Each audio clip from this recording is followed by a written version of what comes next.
Last week, TotalEnergies' Mexican subsidiary gained CNH's approval for an ambitious hydrocarbon exploration project in Mexico. Meanwhile, CEMEX reported 36% of clean energy use in its production in 2022, and experts speculated that Mexico might not get the 4% growth projected for the country this year, as the economy appears on track to slow down by the second half of 2023. My name is Joost Kruiter. Welcome to Mexico Business Now. These are your top stories of the week.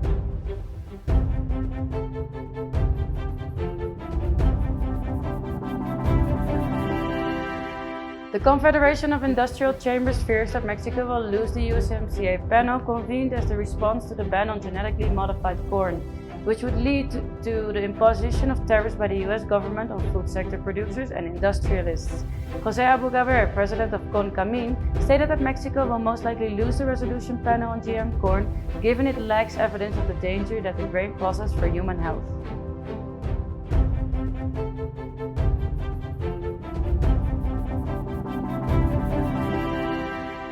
Cementos Mexicanos reported that in 2022 the company reached 36% of clean energy use in its production. With this achievement, the company exceeded the 2030 cement industry's target for energy recycling set by the National Chamber of Cement earlier this year.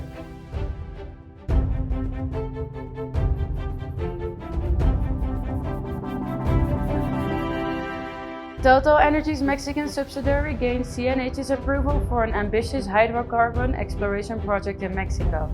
The venture, backed by an $87.23 million investment and in partnership with Pemex and Qatar Petroleum, will explore untapped hydrocarbon reservoirs off Tobacco's coast.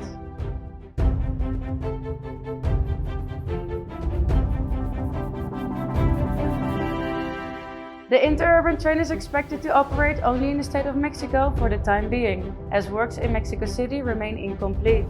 The project will be inaugurated by President Andrés Manuel López Obrador, Governor-elect of the state of Mexico Delfina Gómez, and current Governor Alfredo del Mazo on September 14th. The train is expected to be fully operational by June 2024.